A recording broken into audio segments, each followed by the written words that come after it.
Quem compra do pequeno pensa grande.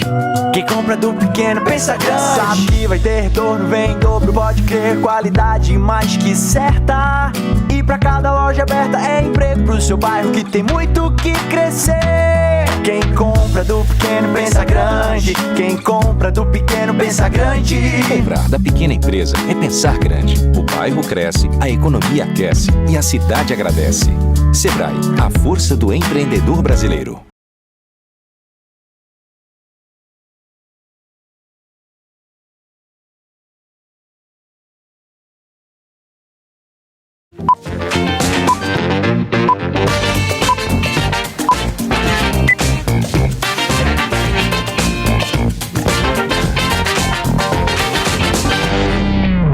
Olá pessoal, estamos começando mais um programa Neto Alto, programa esse que traz diariamente para você os grandes profissionais que fazem do seu talento e do seu trabalho uma referência em benefício do povo de Alagoas. E hoje eu estou muito feliz, estou trazendo um assunto muito importante. Vamos falar do Janeiro Branco. Por que Janeiro Branco? Porque são assuntos que vai tratar exatamente das questões inerentes à saúde mental, de que forma isso pode ser conduzido no nosso dia a dia, de que forma a depressão pode atingir você, fazendo com que a família realmente chegue num patamar caótico. Enfim, vamos debater tudo isso, porque eu estou recebendo a doutora Wilza Rosa, psicóloga da Secretaria da Saúde do Estado de Alagoas. Isso tudinho para você com muito carinho. Voltamos já!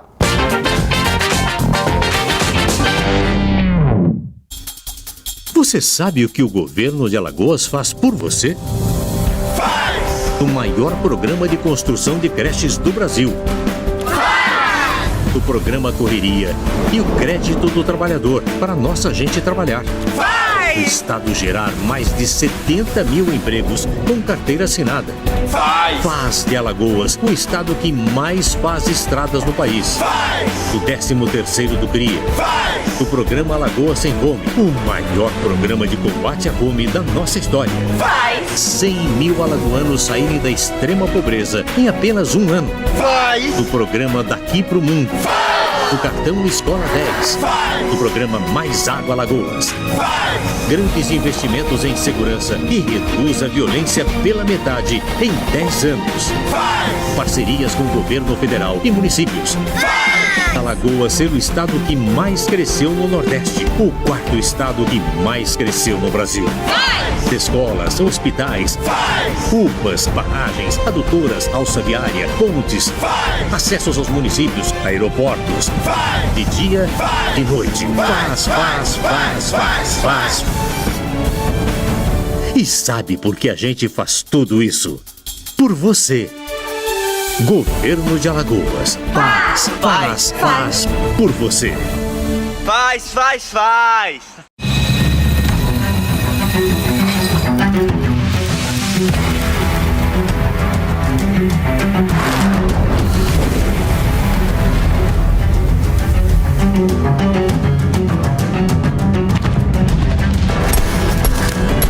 Acabe com as desculpas para não procurar o Sebrae. É empreendedor? Ligue, mande um zap, vá ao Sebrae ou ele vai até você. Ah, e tem tudo no portal. Sebrae, a força do empreendedor brasileiro.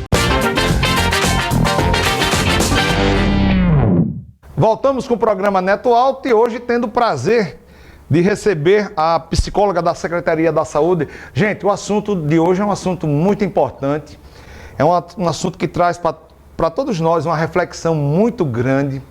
Vários casos, inúmeros casos de depressão têm defenestrado muita gente, muitas famílias sendo atingidas, né? Muitas vezes você tem alguém ao seu lado com um comportamento totalmente fora do normal e você não sabe que ali já começa um quadro depressivo.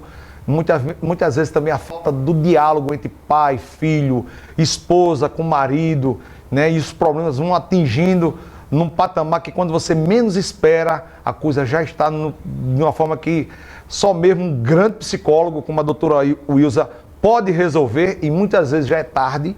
Por isso que é fundamental, né, esse programa de hoje, para que você tenha realmente a concepção de que o programa Neto Alto traz para você diariamente temas que mexe com a família alagoana, com a família maceuense. Então hoje eu quero, né, já em nome de todos nós que fazemos aqui, doutora Ilza, o programa Neto Alto, agradecer a sua vinda e, claro, já perguntando quem é o Ilza Rosa, seja bem-vinda. Obrigada, para mim é uma satisfação, Neto, estar aqui hoje contribuindo com um tema que é tão relevante. Meu nome, como você já apresentou, sou Ilza Clay Rosa, eu sou psicóloga, venho num percurso aí de quase 20 anos de formação, onde eu tenho especialidade em saúde mental, com foco na prevenção do comportamento suicida. Atualmente estou atuando na Secretaria Estadual de Saúde, na área técnica da prevenção do suicídio, e nós estamos aí desenvolvendo diversas ações, não só ao longo do Janeiro Branco, mas ao longo do ano todo, levando uma quantidade maior para as pessoas, uma promoção de saúde mental e construindo estratégias de espaços que de fato ofereçam tudo isso para a população. Perfeito. A gente vai fazer o seguinte, a gente vai dividir esse nosso programa em 2 blocos, tá? Primeiro bloco, vamos debater um pouco a saúde humana, a mente humana, de que forma ela tem sido, né, tem se comportado do século XXI. E no segundo bloco, após o intervalo, para que você não perca o segundo bloco, a gente vai falar exatamente do janeiro branco. O que é o janeiro branco? Qual a importância ele tem, né, para a sua família, para a sua vida, para o seu dia a dia?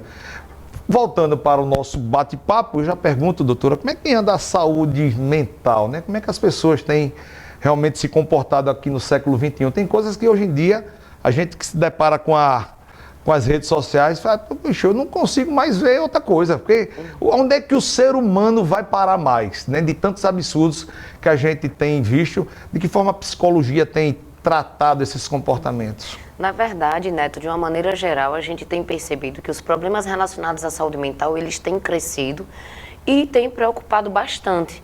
Principalmente se nós voltarmos a 2 anos, onde nós identificamos que durante o período da pandemia, nós tivemos mudanças que foram muito significativas, mudanças na rotina, mudanças nas relações.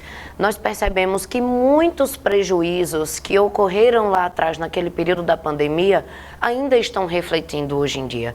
Muitas consequências, por exemplo, em processos de aprendizagem, processos de desenvolvimento na infância, questões de relações familiares, relações conjugais, relações de trabalho, dentre muitas outras, a gente tem percebido que, infelizmente, o que antes a gente achava que o período da pandemia seria um momento de reflexão, para as pessoas repensarem na vida, repensarem o que a gente precisa resgatar, o que é que a gente precisa trazer mais de valores, enfim. Então, naquela época lá atrás da pandemia, nós construímos um ideal que não foi realmente o que aconteceu. Verdade. Quando nós voltamos à nossa rotina, né? Perfeito. Nós esperávamos uma sociedade mais calma, né? Mais justa, com mais diálogo. E parece que foi ao contrário, o pessoal anda nervoso, abre um sinal, o cara já está com uma buzina e o outro já se desce do carro para ir brigar com ele, e tome arma, tome facada. Que coisa, gente, que mundo é esse que a gente está vivendo, né? Aí eu fiz essa pergunta, né, eu acho que tem uns 6 meses, uma psicóloga também que passou por aqui. Está faltando Deus entre o ser humano, doutora? A parte espiritual, né, aquela parte que nós tínhamos na época de colégio, lá atrás, da educação religiosa, o SOI, que era o Serviço de Orientação Educacional, que preparava a gente para a sociedade, para o mundo, né? Você acha que essa relação também fica esse vácuo, né, do perdão, na ausência do perdão, que hoje é muito raro, do desculpe, não, tá desculpado. Hoje não, é tudo na violência. Você acha que essa parte da espiritual também, né, está faltando no ser humano? Na verdade, a questão espiritual tem sido um dos pontos que são fundamentais quando nós pensamos a saúde mental. Porque quando nós pensamos como promover saúde mental, nós vamos identificar aspectos biológicos, psicológicos, sociais, e a Organização Mundial de Saúde, ela coloca que a religiosidade e a espiritualidade, ela pode promover saúde mental. Sendo que a gente percebe que, infelizmente, ainda existe um certo distanciamento com relação ao que as pessoas acreditam, como elas pregam e como elas pensam o que vem do outro. Então, por exemplo, a gente percebe que é muito mais comum na nossa realidade atual a intolerância religiosa. É muito mais comum as pessoas quererem impor para o outro aquilo que elas acreditam e achar que os outros também devem seguir o mesmo que ela pensa. E a gente não precisa ser assim. A gente precisa entender que nós vivemos num país e num contexto social que ele é plural, que ele é diverso. Nós temos diversas religiões e é importante também frisar que para trabalhar a nossa espiritualidade, não necessariamente a pessoa precisa estar vinculada a uma religião, mas o nosso país, a gente já tem dados com relação a isso, de que o Brasil, ele é um país que, de acordo com os dados do IBGE, mais de 80% da nossa população, ela é uma população que tem alguma prática religiosa, ou seja, que estão vinculadas a alguma religião, independente de qual seja a religião. E aí, quando a gente identifica que muitos estudos científicos apontam que você ter uma relação de religiosidade, trabalhar a sua espiritualidade, isso pode promover saúde mental, isso pode prevenir adoecimentos psíquicos, então é importante que a gente possa estimular para que as pessoas, elas possam participar mais, elas possam trabalhar mais, que elas possam priorizar também mais um desses elementos na sua vida, que é o trabalho da sua relação com a sua própria espiritualidade. E se o trabalho com a sua espiritualidade está vinculado a alguma religião, que você compreenda que as pessoas têm outras religiões e é importante a gente respeitar, que cada um siga a sua, siga o que acredite. O foco maior é o quê? Que a gente busque aquilo que a gente acredita, busque aquilo que nos traz satisfação, que nos traz bem-estar. E quando a gente pensa na espiritualidade, esse é um dos pontos que sim, pode estar promovendo a saúde mental. E para além deste, nós temos muitos outros. Por exemplo, quando eu penso nos aspectos psicológicos, a gente vai perceber que grande parte das pessoas hoje, elas estão muito numa correria, elas estão num excesso de atividades, se sentindo sobrecarregadas, se sentindo exaustas, na vivência do estresse. São pessoas que muitas vezes vão trazer aquela velha frase, eu não tenho tempo. Eu não tenho tempo para fazer uma atividade física, eu não tenho tempo para fazer uma psicoterapia, eu não tenho tempo para ir lá na religião ou no encontro com os amigos, com familiares que eu gostaria. Então a gente vai perceber que essa frase do não ter tempo já é um sinônimo de que aquela pessoa ela está num excesso de atividades e ela não está conseguindo organizar o seu tempo de uma forma que ela também tenha pausas. Porque imagina, uma pessoa que está o tempo todo só em atividades, trabalho, atividades domésticas ou outras que consomem ali o físico, o mental e de uma maneira geral o sujeito na sua totalidade e que não prioriza pausar para se cuidar, pausar para fazer algo que goste, pausar para um momento terapêutico, então é uma pessoa que vai chegar um momento, ela não vai aguentar, ela vai começar a adoecer fisicamente, adoecer psiquicamente, e isso vai interferir na sua relação social, e isso interfere e vai consumindo a pessoa no dia a dia. Então, quando a gente tenta construir ações de promoção da saúde mental, a gente precisa entender que tudo isso parte também do sujeito organizar melhor o seu tempo e tentar encontrar dentro desse seu dia a dia momentos em que ele se priorize e que priorize também momentos de estar com os seus, fazendo aí coisas que ele se sinta bem. Parabéns, doutora. Confesso que eu estou tendo uma grande satisfação tê-la aqui, uma cabeça muito bacana. Eu acho que esse programa de hoje vai ser um programa muito marcante. Eu gosto muito de trazer convidados assim que possa realmente falar a verdade, falar coisas que a gente precisa, né, aprender, ouvir.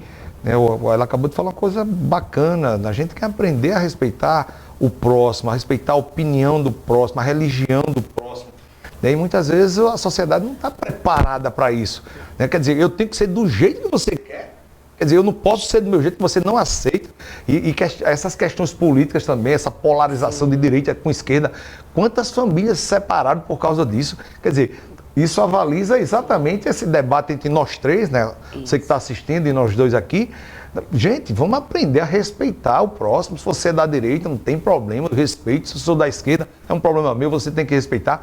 Né? E isso se deve, doutora, aí é uma pergunta que eu estou fazendo à senhora. A senhora falou da Covid-19, onde nós ficamos guardados 2 anos em casa, né? Eu já vi guardar ali, de manhã você pega ditado. Agora ficar 2 anos guardado, né? Isso aí eu senti na pele, isso aí eu posso levar para o resto da minha vida, como, claro, vários que estão aqui assistindo a gente. E aí, claro, dentro de casa, o que é que eu fazia? Celular, de manhã, tarde e noite. E aí, com o celular, eu esqueci o quê? Valores. Eu tinha uma esposa para dizer eu te amo, né? Tinha um filho para dar um abraço e dizer, nesse momento difícil, vamos passar por isso, mas tudo vai voltar ao normal. Não, ficava no celular. Eu estou hipoteticamente falando para abrir uma discussão. Sim. E aí, de repente, o celular passou a ser, né, a rede social, a coisa mais importante da minha vida.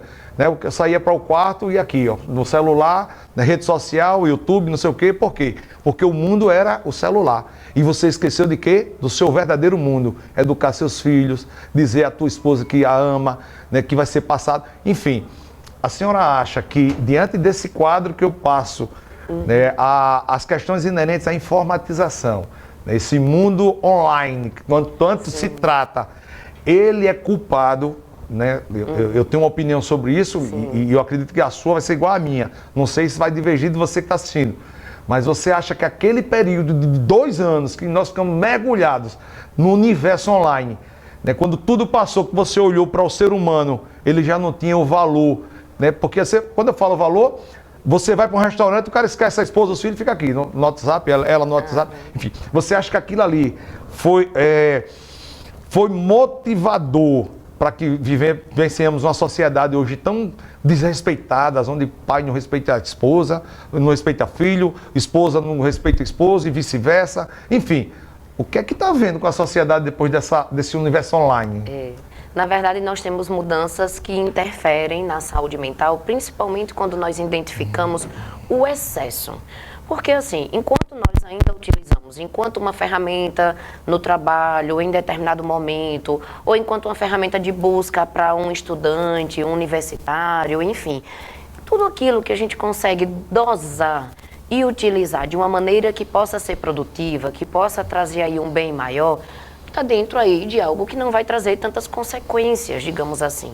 Agora, a partir do momento que a gente começa a ter toda uma geração tecnológica, que a gente vê a geração dos anos 2000 e em diante, e que aí a era, né, de toda essa tecnologia faz com que as pessoas utilizem recursos de forma excessiva e que nós sabemos que dentro desse uso excessivo, a gente, por exemplo, é bombardeado por informações que muitas vezes são fake news, a gente o tempo todo é bombardeado por informações que não condizem com a realidade, né? A gente vê o tempo todo lá, muitas vezes, postagens que mostram momentos da pessoa viajando, sorrindo, bem, e que dificilmente a gente vê uma postagem da pessoa, por exemplo, triste, passando por uma dificuldade, por um momento mais complicado. Então, a gente também vive dentro de um contexto de informações muito fantasiosas, que mascaram, né, a realidade.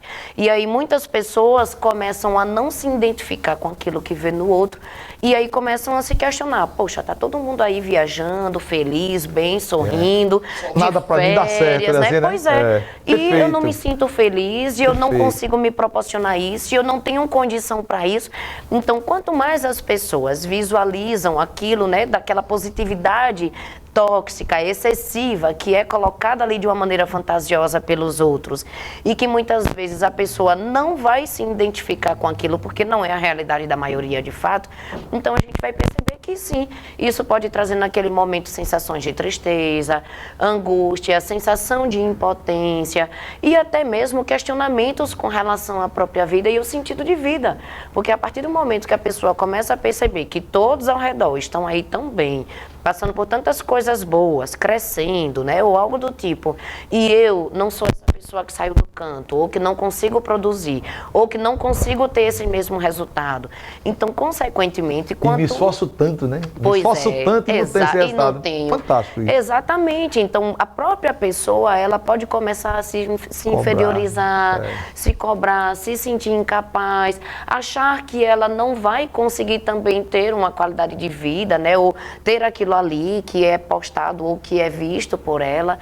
Então, a gente vai perceber que são essas situações do cotidiano que, dependendo de como nós lidamos com essas vivências, com essas realidades, isso pode gerar o nosso psicológico, né? Pode gerar impactos psicológicos que tragam questões que são significativas, como até mesmo a produção de um transtorno mental, como uma depressão, um transtorno de uma ansiedade, que é quando a gente começa a ter essa ansiedade mais excessiva. A pessoa, por exemplo, pode começar a apresentar um comportamento suicida, quando ela começa a questionar sobre a vida, se vale a pena continuar vivendo ou não, já que está todo mundo bem e eu estou nessa condição que não está tão boa, que não saiu do canto ou algo do tipo. Então, eu gosto muito daquela frase que diz assim, Neto, muitas vezes não é o que acontece conosco, mas é o como nós lidamos com aquilo que acontece conosco. Perfeito. E isso faz a gente refletir muitas questões, Perfeito. né? Aquela pessoa que nesse momento nos assiste, e, claro, está perto dos filhos, perto da esposa, e tem a família como a sua maior riqueza, doutora.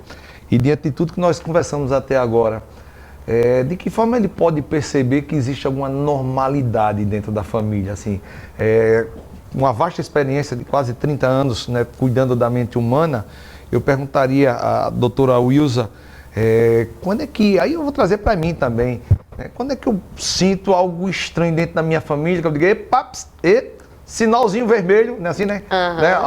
Vamos puxar o freio de mão aqui e vamos resolver, alguma coisa não está bem. Né? O comportamento de um filho, a relação com a esposa, assim, quando é que a gente percebe no dia a dia que algo não está indo bem? Perfeito. Então, a gente quando está dentro de um contexto familiar, a gente tem aquela dinâmica, né, do dia a dia, a gente conhece muito bem aquele outro, né, que está ali próximo na nossa convivência, então a gente mais ou menos tem um padrão comportamental, né, de como que aquela pessoa geralmente reage no seu dia a dia. O que acontece? A partir do momento que você identifica que essa pessoa, ela mudou algo, e é uma mudança que tem se tornado algo mais frequente, mais intenso, que tem prejudicado em algo da tua rotina, do teu dia a dia, então aí a gente precisa estar no alerta. O que pode ser? Exemplo, existem diversos comportamentos, mas imagina aquela pessoa que ultimamente ela começa a ficar triste na maior parte do tempo, aquela pessoa que de repente está mais ansiosa na maior parte do tempo, aquela pessoa que tem se isolado mais no quarto, ou evitado mais os contatos ali na relação familiar na maior parte do tempo. É uma pessoa que, por exemplo, traz discursos no sentido de não se sentir motivada, não se sentir capaz, ou de se sentir, por exemplo, no tédio. Uma coisa que a gente está vivenciando atualmente é um período de férias de estudantes, né? Estudantes das escolas, do ensino universitário, para estudantes de uma maneira geral. E aí, durante esse período das férias, a gente vai perceber muito discurso de crianças, adolescentes e jovens, um discurso de tédio, do não ter o que fazer. E aí, nesse tempo maior que eu tenho em casa, aí isso me remete ao período pandemia. Quando nós estávamos mais em casa, nessa sensação do tédio, nessa sensação do não ter o que fazer, então isso começa a trazer muitas vezes pensamentos excessivos.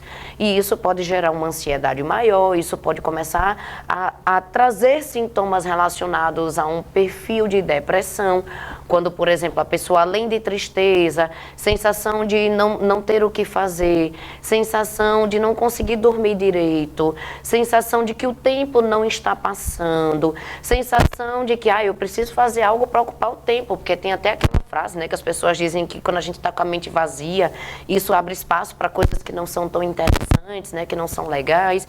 Então, vejam, a gente precisa entender que quando nós organizamos o nosso tempo, a gente consegue sim produzir e se sentir melhor.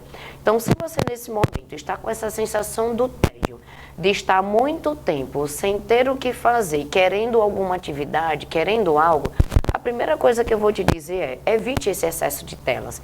Porque se você for passar o dia todo assistindo série, no celular, só em recursos tecnológicos, o excesso de tela, ele prejudica muito a nossa saúde mental. Então, tenta dosar, por exemplo, para assistir um filme ou um episódio 2 de uma série.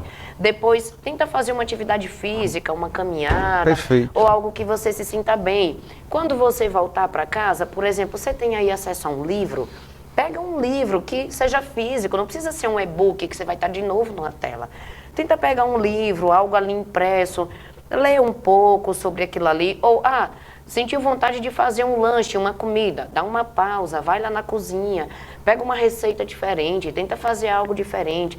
Então, obviamente, né, que nem sempre a gente consegue seguir todo um roteiro, mas é importante que você construa um roteiro do seu dia a dia. Como que vai ser o seu dia?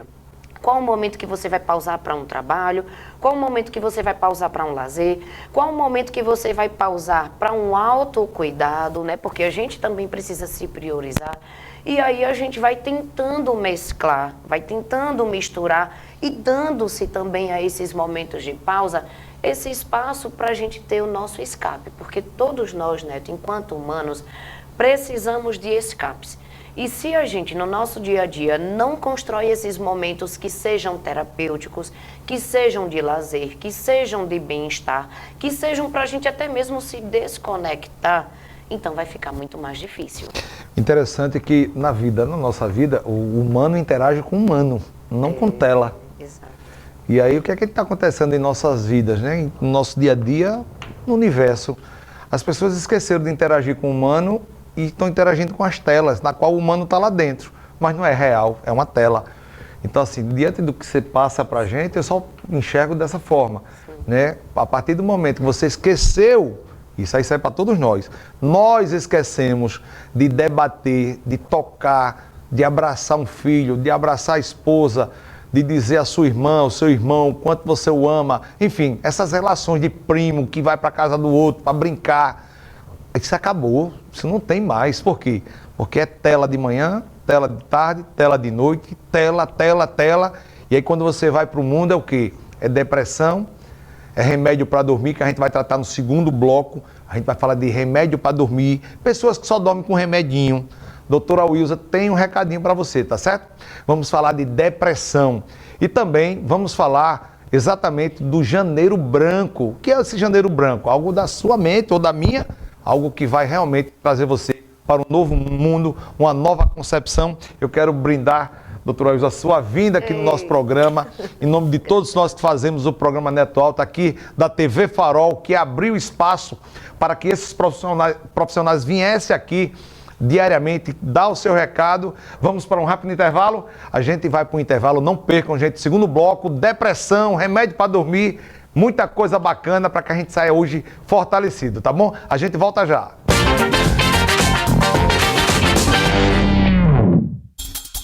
Você sabe o que o governo de Alagoas faz por você? Faz! O maior programa de construção de creches do Brasil. O programa Correria e o crédito do trabalhador para nossa gente trabalhar. O Estado gerar mais de 70 mil empregos com carteira assinada. Faz de Alagoas o estado que mais faz estradas no país. O 13º do CRIA. O programa Alagoas Sem Fome, o maior programa de combate à fome da nossa história. 100 mil alagoanos saírem da extrema pobreza em apenas um ano. Do programa Daqui Pro Mundo. O cartão Escola 10. Do programa Mais Água Alagoas. Grandes investimentos em segurança e reduz a violência pela metade em 10 anos. Parcerias com o governo federal e municípios. Alagoas ser o estado que mais cresceu no Nordeste. O 4º estado que mais cresceu no Brasil. Escolas, hospitais, UPAs, barragens, adutoras, alça viária, pontes, acessos aos municípios, aeroportos, de dia, de noite. Faz. E sabe por que a gente faz tudo isso? Por você. Governo de Alagoas. Faz por você. Faz. Quem compra do pequeno pensa grande. Quem compra do pequeno pensa grande. Sabe que vai ter retorno, vem em dobro, pode crer. Qualidade mais que certa. E pra cada loja aberta é emprego pro seu bairro que tem muito que crescer. Quem compra do pequeno pensa grande. Quem compra do pequeno pensa grande. Comprar da pequena empresa é pensar grande. O bairro cresce, a economia aquece e a cidade agradece. Sebrae, a força do empreendedor brasileiro. Voltamos com o programa Neto Alto, hoje tendo o prazer de receber a psicóloga Wilza Rosa, que veio aqui falar um pouco sobre uma coisa importante as relações humanas, a mente humana.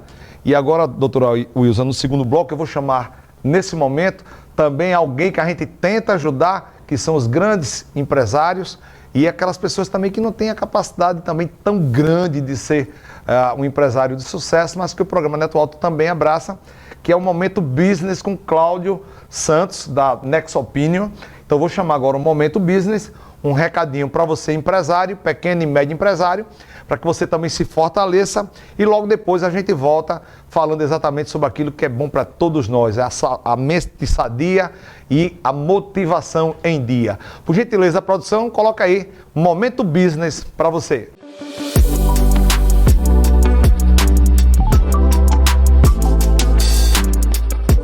E aí, Neto, mais um Momento Business. E hoje eu quero falar um pouquinho sobre superar desafios nessa batalha do empreendedorismo.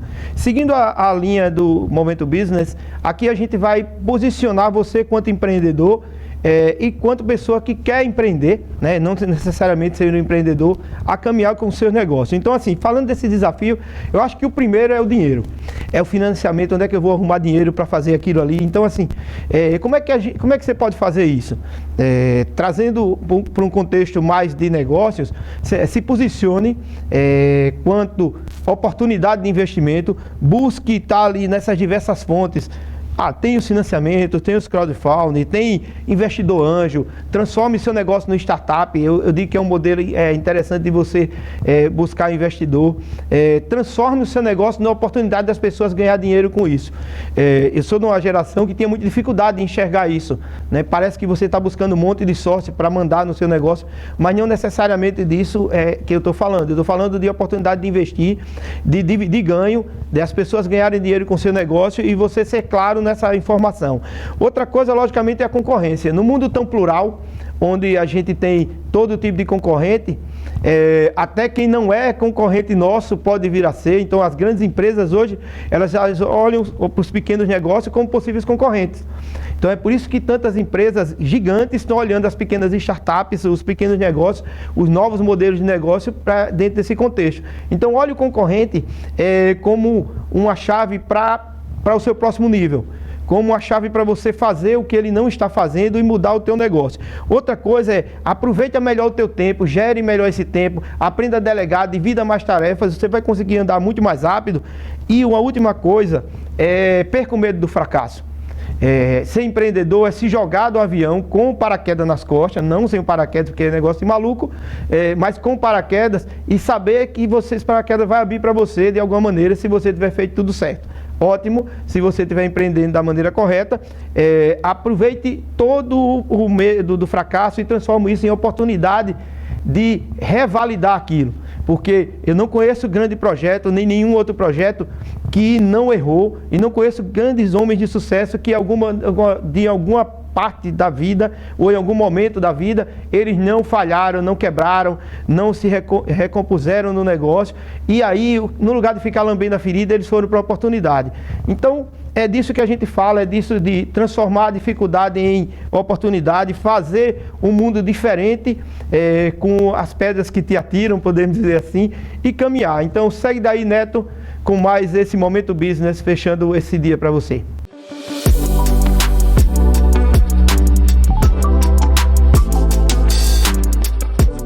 Aí está, pessoal, Momento Business com meu querido amigo Cláudio Santos, da Next Opinion.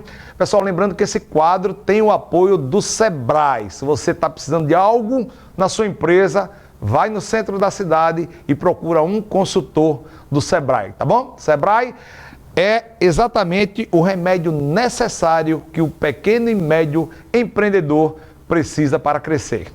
Voltando aqui com a nossa convidada de hoje, doutora Wilza Rosa, psicóloga.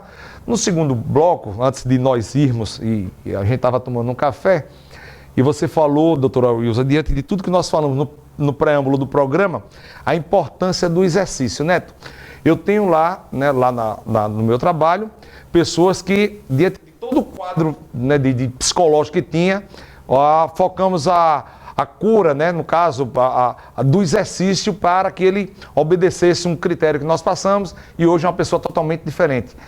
O exercício, eu digo sempre que o exercício é o remédio para toda e qualquer doença, não é, doutora Wilson? Faz parte, com certeza. Quando nós pensamos nesse conjunto que pode promover a saúde mental, um desses aspectos é a prática de um exercício físico. E a gente vai perceber que, na verdade, a maioria das pessoas comentam muito, né, como eu disse, que não tem tempo, não conseguem priorizar. Muitas pessoas até dizem assim, eu não me vejo na academia, acho chato. E eu sempre coloco assim, gente, quando pensamos em exercício físico, pode ser qualquer exercício que você se identifique, que você se sinta bem e que você comece a praticar dando passos que sejam pequenos. Então não adianta você pensar em fazer uma programação onde você tem que todos os dias ir, por exemplo, para uma academia, que é uma coisa que talvez você não goste de fazer, e que você tenha que, vou colocar que agora a partir de hoje vou mudar de vida, né? Eu quero incluir exercício na minha vida, todo dia eu vou malhar no mínimo umas 2 horas e vou me inscrever na academia e vou todo dia. Não é bem assim. Por exemplo, se você se identifica com o vôlei, com o futebol, com a caminhada ou com qualquer outro exercício, comece, por exemplo, estabelecendo 1 vez por semana, 2 por semana, e à medida que o tempo for passando, você pode ir aumentando gradativamente. Você não precisa já começar fazendo um exercício e achando que você tem que todos os dias ter esse momento da pausa. Lógico que seria muito bom se você chegar a esse nível, mas você não precisa começar por aí, porque para uma pessoa que está sedentária, que não tem praticado exercícios no seu dia a dia, começar já todos os dias, isso já vai ser um excesso. Então vamos com calma. Vamos primeiro planejar que exercício vai ser esse, em que momento do dia você vai fazer, porque pode ser em qualquer momento, no início do dia, no final do dia, no intervalo do almoço, enfim, dependendo aí do tempo, que como você vai organizar o seu tempo, você pode estar incluindo alguma prática de um exercício, por mínimo que seja 20, 30 minutos, qual vai ser, onde vai ser e em que momento da semana vai ser. Comece com pequenos passos, em seguida vá tentando aumentar gradativamente e vá percebendo também o ritmo do seu corpo, se você também tem se sentido bem com essa prática e lembrando sempre, né, que é essencial que a gente tenha anterior a tudo isso uma avaliação médica também para ver, né, se nós estamos aptos para os exercícios e também muitas vezes, se for possível, o acompanhamento de um educador físico, de um profissional que tenha aí um conhecimento maior para nos direcionar. O exercício, pessoal de casa, ele é realmente o melhor remédio para dormir. Porque eu provoquei agora o exercício. No segundo bloco, nós falamos que agora, no primeiro bloco e no segundo bloco, falaríamos exatamente sobre questões de pessoas dependentes de remédio para dormir. Isso é um tema muito importante. Doutor, o que dizer para aquela pessoa que muitas vezes nem precisa do remédio? Mas aí, mas sem esse remédio eu não consigo dormir. É tarja preta, é não sei o quê, é Rivotril, é chá de mulungu, né, que muitos usam, que é um remédio indígena também muito bacana, viu? Para quem nunca usou, eu digo a você que é uma coisa natural, né, mas muito também depende do chá de mulungu para dormir. O que dizer para aquele pessoal de casa que nesse momento se torna dependente de remédio para dormir e muitas vezes o exercício já é o remédio? Pois é. Primeiramente, eu gostaria de trazer uma pergunta. Gostaria que as pessoas que estão agora nos assistindo e que têm dificuldades nos momentos do sono, né, nos momentos que vão dormir, que bate aquela insônia, gostaria que vocês nesse momento pudessem parar para refletir assim, o que tem tirado o teu sono? Qual é o problema, né? Onde é que está o problema? Coisa, Perfeito, né? doutora. Ninguém chega no final de um dia para uma noite de sono e entra numa insônia e tem uma dificuldade para dormir, se não houver ali alguma questão por trás disso. Então, isso é um primeiro ponto. A gente precisa entender o que tem tirado o teu sono. São preocupações, é uma ansiedade que você está sentindo com algo que ainda vai acontecer no dia seguinte, ou, por exemplo, é porque você passou o dia todo no movimento e quando você para, a mente ainda está ali, né? O corpo e a mente ainda está nesse fluxo desse movimento e aí você tem dificuldade para você ir começar entrando aí no sono. Outra coisa, você tem um ritual do sono? Porque grande parte das pessoas não constroem um ritual do sono. Elas vão para a cama com o celular ou numa televisão. Ou seja, isso não vai ajudar. Se você não constrói minimamente um ritual do sono, O que é um ritual do sono? Envolve a iluminação, envolve muitas vezes um cheiro que você pode incluir ali no ambiente, envolve se esse ambiente está sendo confortável para você ou não. E aí, lógico, óbvio, é evidente que lembrando sempre que nem sempre nós vamos ter acesso a tudo isso. Porque, por exemplo, quando eu penso em pessoas que estão em situação de rua, nada disso a pessoa naquele momento vai ter. Né? Muitas vezes ela não vai ter condição de um local menos iluminado, ela não vai ter condição ali de um local mais confortável, de um local que promova ali uma sensação de um relaxamento maior. Então é importante a gente entender que, primeiro, o que é que nós temos ali de recursos, de acesso que vão nos ajudar a tentar construir esse ritual do que a gente chama do ritual do sono. Então isso é um ponto que é fundamental. Então quando nós identificamos o que tira o nosso sono, e quando nós começamos a construir um ritual do sono, talvez você comece a diminuir essa quantidade de medicações que você tem tomado. Pode ser que você comece a perceber uma melhora significativa. Se você, por exemplo, inclui atividade física, como nós havíamos conversado, isso também pode ser um elemento importante. Então, à medida que a gente começa a organizar o nosso dia a dia, como eu falei, com momentos de pausas, com atividades que promovam a nossa saúde mental, então no final do dia, muito provavelmente você vai diminuir esse excesso de insônia que você tem sentido. E outro problema que a gente percebe atualmente, Neto, é que as pessoas elas estão muito se automedicando. A gente percebe que às vezes a pessoa nem fez uma consulta médica, mas é porque o pai, o avô, um tio, uma vizinha toma tal medicação, aí a pessoa vai lá e pega também. Ah, já que você dorme com esse remédio, me dá um comprimidozinho desse aí. Gente, a gente precisa ter muito cuidado com relação a isso. Isso pode trazer riscos. Então, ao invés de você estar se automedicando ou tomando qualquer coisa, procure uma ajuda profissional. É importante que você procure recursos que sejam terapêuticos, que sejam mais naturais, menos agressivos e que tragam menos prejuízos no seu dia a dia. Perfeito, até porque o remédio para dormir é uma droga, então você está se drogando para dormir, né? E por que a gente fez essa provocação, trazendo aqui a doutora Wilza Rosa para tratar com vocês? Porque a gente vai entrar agora, né, num vídeo que ela trouxe para a gente, exatamente o que é que pode desencadear em você, que é um quadro de extrema depressão. Por quê? Porque até então você não resolveu por método do sono, aumentou o seu nível, no caso de remédio para dormir, é porque você começa com um nívelzinho, eu quero para dormir mais, né? Assim, né? Vai se aprofundando. Isso. E aí quando você menos espera, você não tem o remédio para dormir, e aí você cria a dependência da droga para poder dormir. E às vezes, fulano está com depressão. O que é a depressão? Né? Por que isso aconteceu? E você foi muito feliz, doutora, porque você falou que quando eu não durmo, alguma coisa não está me fazendo bem. Então, qual é o meu problema? Em vez de tomar o remédio, resolve o problema. Certamente você vai dormir igual uma criança. Então a gente vai passar agora, vamos entrar num tema importante, que é exatamente sobre a depressão, e depois a gente finaliza com a nossa convidada, exatamente sobre o Janeiro Branco. Então vamos passar agora um vídeo para que você entenda mais ou menos o que é a depressão, como ela nasce e onde pode chegar a resultados, infelizmente, catastróficos. Então, produção, por gentileza, passa o vídeo aí da doutora Wilza, trazendo para a gente esse tema também muito importante.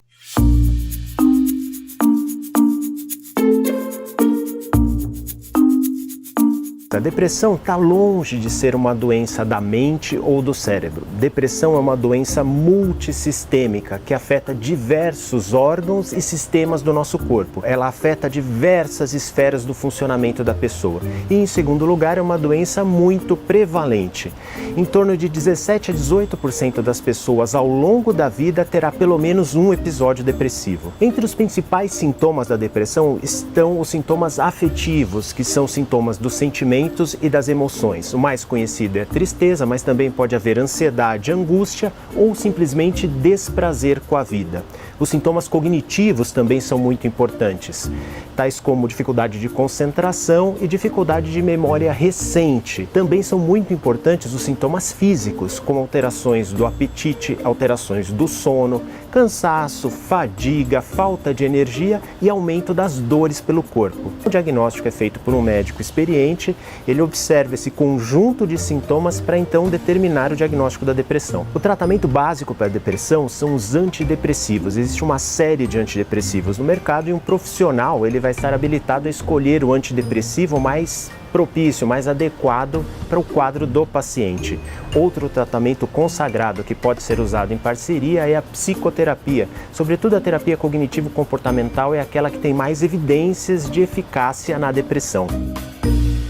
Aí está, pessoal, esse vídeo retrata pra gente, né, o quanto é importante você ter uma saúde boa, né, praticar bons atos, praticar exercício, praticar o amor, independente da religião, praticar Jesus, né, praticar o perdão. A depressão é algo que chegou para devastar mesmo o ser humano, não é isso, doutora Ailton? Ela não perdoa, né? Na verdade, a depressão é uma das maiores problemáticas que envolve a saúde mental no nosso contexto atual. Como vocês puderam perceber aí no vídeo, né, são sintomas que muitas vezes eles começam esporádicos, que vão se tornando cada vez mais intensos, mais frequentes. Então não é apenas uma tristeza que a pessoa sente que é momentânea, porque tristeza todos nós temos. Agora, a partir do momento que existe um excesso de tristeza, choro sem motivo aparente, dificuldade no sono, na alimentação, sensação de que a vida não tem mais sentido, dentre outros sintomas que nós vimos, a gente vai perceber que tudo isso pode levar a prejuízos maiores, inclusive ao comportamento suicida, que é quando a pessoa até chega a tirar a própria vida. Então, existem possibilidades da gente prevenir tudo isso. Como é que a gente pode prevenir? Promovendo saúde mental. A partir do momento que a gente começa a promover mais a nossa saúde mental, e aí, como a gente já vem conversando aqui ao longo do programa, como que a gente promove saúde mental? Tentando no nosso dia a dia organizar o nosso tempo, tentando evitar o excesso de atividades, tentando encontrar intervalos para o autocuidado, para momentos terapêuticos, para atividade física, alimentação saudável, dentre outras coisas que nós podemos incrementar. As boas práticas, né, doutora? Exato. A gente consegue ter os escapes e prevenir, é uma possibilidade maior. É importante que as pessoas entendam que quando alguém está com depressão, isso não é frescura, isso não é falta de Deus no coração, isso não é um piti só para chamar atenção, pelo contrário. A gente precisa respeitar, a gente precisa acolher e a gente precisa ajudar. Muitas vezes a gente quer ajudar e chega para a pessoa e diz, vai fulano, você não sai do canto, levanta, sai dessa vida. Mas muitas vezes a gente precisa compreender que a depressão, ela faz com que a pessoa paralise. Então, quando a pessoa estaciona, isso é muito prejudicial, porque a gente entende que para a gente poder sair da depressão, a gente precisa estar no movimento, a gente precisa estar no autocuidado, a gente precisa estar agindo. E aí, quando a pessoa chega neste estágio de estacionar, isso gera mal-estar não só para quem está nessa sensação, mas para quem está próximo, que acha que aquela pessoa está daquele jeito, porque não quer mudar de vida, porque quer. E não é só uma questão de querer, não é uma questão só de falta de motivação. A gente precisa entender que são vários sintomas psicológicos, sintomas orgânicos também, que influenciam ali naquele momento e que aquela pessoa fica naquele quadro mais isolado, mais cabisbaixo, evitando mais os contatos sociais com familiares, amigos, colegas de trabalho, enfim. Então, o que é que eu trago para as pessoas nesse momento também? Se você tem algum colega de trabalho, algum amigo, algum familiar, alguém próximo que vivencia uma depressão ou que aparentemente tem um quadro semelhante ao que nós estamos conversando aqui, a primeira coisa que a gente precisa fazer é respeitar esse momento do outro, acolher essa pessoa de uma forma afetiva, entender o que essa pessoa está passando, jamais julgar, jamais julgue, critique, menospreze. Entenda que depressão é algo muito sério, que precisa de tratamento, que muitas vezes precisa não apenas de um acompanhamento psicológico, mas a gente vai precisar ter aí também um acompanhamento psiquiátrico para o uso da medicação, que muitas vezes a gente também vai ter aí profissionais que vão trabalhar com terapias integrativas, que agregam nesse cuidado da saúde mental, dentre outros profissionais que a gente pode aí incluir, porque na verdade quando nós temos uma equipe multiprofissional, nós conseguimos trabalhar de uma maneira mais integral e ofertar um cuidado que, de fato, consiga aí agregar diversas esferas do humano. Bom demais. Doutor, vamos falar de coisa boa. Janeiro branco, né? Estamos exatamente no mês de janeiro E aí também é algo importante para todos nós. A doutora Wilza veio trazer aqui para a gente essa grande novidade. Primeiro porque Janeiro Branco, que é a cor branca, e depois o que representa o Janeiro Branco, doutora? Muito bacana, né? A campanha do Janeiro Branco é uma campanha que nasceu muito recente, né? Na verdade, ela só tem 10 anos praticamente. Foi desde 2014, a partir de um psicólogo, né? Liderado pelo psicólogo Leonardo Abraão. E junto com ele, né, surgiu essa ideia, ele junto com outros profissionais da psicologia, tiveram essa ideia de construir o Janeiro Branco no sentido de perceberem que esse é um momento em que nós estamos no início do ano, né, e muda muita coisa. Por mais que para algumas pessoas seja, só foi um dia a mais, né, só foi uma mudança de ano. Só virou o ano, né? Só virou o ano, né, mesma coisa. Não é bem assim. Se vocês pararem para perceber, as pessoas entram num ritmo diferente. É verdade. As pessoas, elas começam a ter uma ideia, né, de que conseguiram concluir um ciclo, que foi ali aquele ano anterior, e que agora eu estou vivendo algo que seja novo. Então, é comum que as pessoas, durante esse período, elas comecem a pensar o que eu quero de novo nesse ano. E a ideia do Janeiro Branco é como se a gente tivesse uma folha, uma página em branco, e que agora nesse início de ano, a gente vai começar a construir uma nova história, novas histórias, novos caminhos, onde a gente para refletir o que nós no ano passado pensamos, planejamos, que deu certo, o que não deu, o que foi bacana, o que não foi, o que é que eu preciso fazer de diferente. Então é um momento muito propício para reflexões do que eu desejo, do que eu quero construir de novo. Então essa ideia da folha em branco e de agora começar a desenhar, rabiscar, escrever uma coisa que seja nova, uma coisa que seja diferente, validar também e valorizar e ser grato por aquilo que você conseguiu conquistar, conseguiu produzir, até aquelas coisas que de repente não saíram como a gente gostaria, que não foram como a gente planejou, coisas que talvez nos impactaram, que foram negativas, que nos deixaram em momentos tristes, difíceis. Tudo isso foi algo que fez aí um crescimento, trouxe um crescimento para você, porque nós não crescemos apenas pelo amor, pelas coisas boas, nós também crescemos pela dor, nós também crescemos nesses momentos que são difíceis, que são de frustração, que são de angústia, que fazem a gente ficar ali, né, na berlinda, para onde eu vou, por onde eu vou seguir, de ter que tomar decisões, de ter que resolver problemas, de achar que a gente não vai dar conta, e aí veja, você superou. Né? Perfeito. Você lembrou uma coisa, vou até dividir com vocês, você lembrou uma coisa fantástica. Petrúcio Amorim é um compositor fantástico, e aí só avalizando o que a doutora acabou de dizer, ele diz assim, ó, um sim constrói. Um sim constrói, né? Quem é que não quer? Rapaz, isso aqui, sim, claro. Rapaz, isso aqui, você consegue isso para mim? Sim.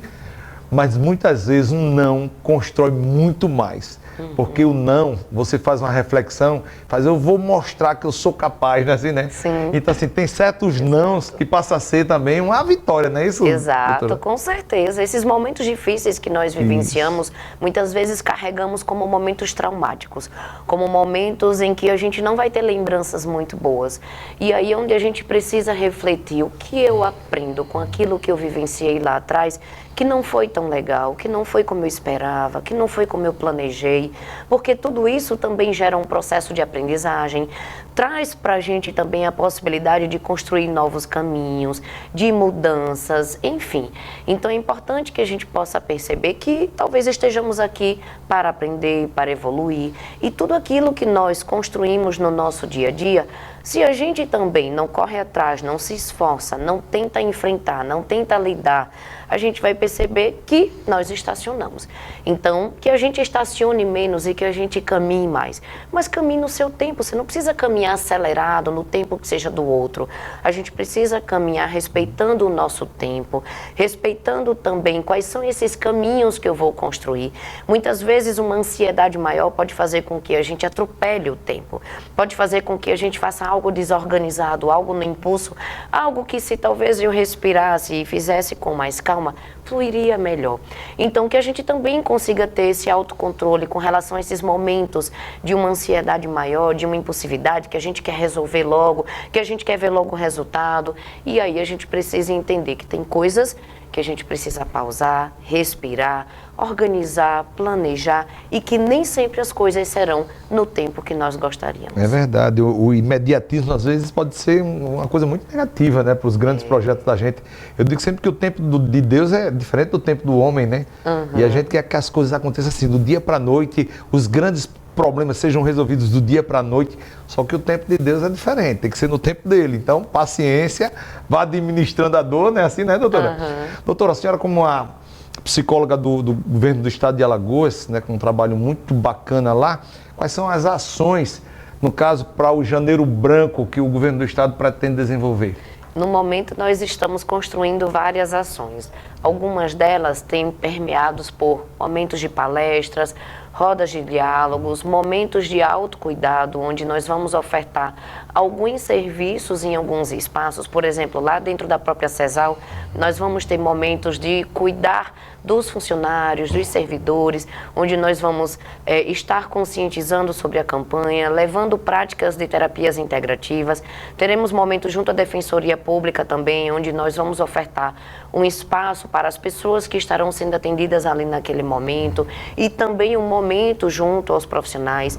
Nós ultimamente também temos incentivado os serviços, principalmente os serviços de saúde, para que eles estejam promovendo ações. Então, por exemplo, nós temos as unidades básicas de saúde que estão mais na ponta, né, trabalhando através da saúde da família, ofertando também profissionais da psicologia e da psiquiatria. E aí a gente também tem os centros de atenção psicossocial, que são os serviços que também lidam com pessoas que apresentam algum transtorno mental, dentre outros. E sem falar que até dentro do próprio HGE, que é, né, já um nível de atendimento, como eu posso dizer, de alta complexidade, lá também a equipe de psicologia e a equipe do CAIS, que é o Centro de Acolhimento Integrado para prevenir o comportamento suicida e a autolesão, a equipe do CAIS, em conjunto com a equipe de psicologia do HGE, também tem promovido ações com os usuários, com os familiares, terão momentos também junto aos servidores. Então, a gente tem tentado construir, né, dentro das nossas condições, ações que são estratégicas, mesmo que sejam ações pontuais, mas a gente sempre incentiva que nestes espaços as ações elas possam ser contínuas, e aí a gente vai perceber que promovendo ações de saúde mental e conseguindo dar continuidade a muitas delas, nós conseguimos minimamente aí ofertar espaços de reflexão, de sensibilização, de autocuidado e principalmente de levar informação, conscientização para que as pessoas despertem para a importância de sim ter o seu autocuidado e de sim promover e cuidar mais da sua saúde mental. Coisa bacana. Doutora Wilza, estamos terminando o nosso horário. Disse a você que 1 hora de programa aparentemente é longo, mas no instante passa, não é verdade? Passa rapidinho. Qual o Instagram que aquele pessoal que nesse momento nos assiste, eu quero conhecer melhor o trabalho dela, certamente as informações que você passa no seu dia a dia, pela sua experiência, qual o Instagram que ele pode seguir, no caso da profissional, no caso, doutora Wilza? Certo. Vocês podem estar seguindo o Instagram Will Psicologia, que é um Instagram meu profissional. Vamos botar, produção, por gentileza, bota aqui embaixo. Will Psicologia. @Will Psicologia, pessoal, vai lá, muita coisa bacana, muitas informações, muitos direcionamentos, enfim. E também você pode também conversar com a doutora, algum problema que você queira debater. Assim, eu acho que foi um programa muito bom. Sim, e eu quero, em nome de todos nós, doutora, que fazemos aqui o programa Neto Alto, agradecer a sua vinda, dizer que foi um prazer muito grande começar o ano debatendo a mente humana, né, nesse Janeiro Branco. E, claro, que você faça sempre daqui o seu espaço e a sua verdadeira tribuna, amiga. Gratidão, gratidão a todos, me coloco à disposição para outros momentos. Pessoal, lembrando que o nosso programa tem o apoio do Sebrae. Se você é um empresário e nada anda bem na sua vida, Neto, meu estoque foi embora, capital de giro, já gastei tudo. Mas como eu queria 2025 diferente. Então, Neto Alto, programa Neto Alto, indica para você. Amanhã, vai lá no Sebrae. Amanhã de manhã, procura lá um consultor do Sebrae e passa toda essa radiografia para ele, né, falando exatamente do que você está precisando. Eu quero novos ares, eu quero a minha aeronave novamente na cabeceira da pista e decolar. Isso aí pode ter certeza que o Sebrae vai fazer com muito prazer, porque já tem essa expertise, já tem essa habilidade de transformar vários choros em sorrisos, e o meu telefone muitas vezes não para de pessoas agradecendo. Neto, valeu a dica aí do Sebrae. Então não esquece, pessoal, vai no Sebrae. Sabe por quê? Porque o Sebrae é a verdadeira ferramenta do empreendedor de Alagoas, tá bom? E se vocês ainda não seguem as redes sociais do nosso programa, @Programa Neto Alto, como também maior portal de comunicação, doutora Wilza, do estado de Alagoas, @Portal Cada Minuto. Então vem com seu amigo Neto Alto, @Neto_Alto, fazer parte desse novo jeito de fazer comunicação aqui no estado, tá bom? Na direção cinematográfica, Casa de Reis Filmes. Na direção técnica, meu amigo Maciel Rufino, do Cada Minuto, como também Carlos Diego, aqui da TV Farol. Estamos encerrando mais um programa Neto Alto no dia de hoje, na certeza de reencontrá-los amanhã às 13 horas, aqui nesse mesmo espaço, trazendo grandes profissionais para você. Tá bom, pessoal? Até amanhã, se Deus quiser, nos reencontraremos. Um grande abraço, valeu!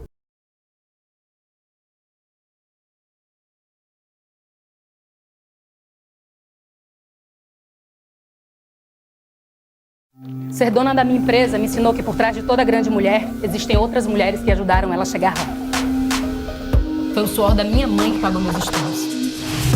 E foi só com o apoio da minha irmã que eu consegui cuidar do meu negócio e dos meus filhos ao mesmo tempo. Já cresci, já caí, já reinventei meu negócio, mas nunca fiz nada sozinha. Por isso a gente tem uma regra. Quando uma mulher sobe, ela puxa as outras para cima. Sebrae, a força da empreendedora brasileira.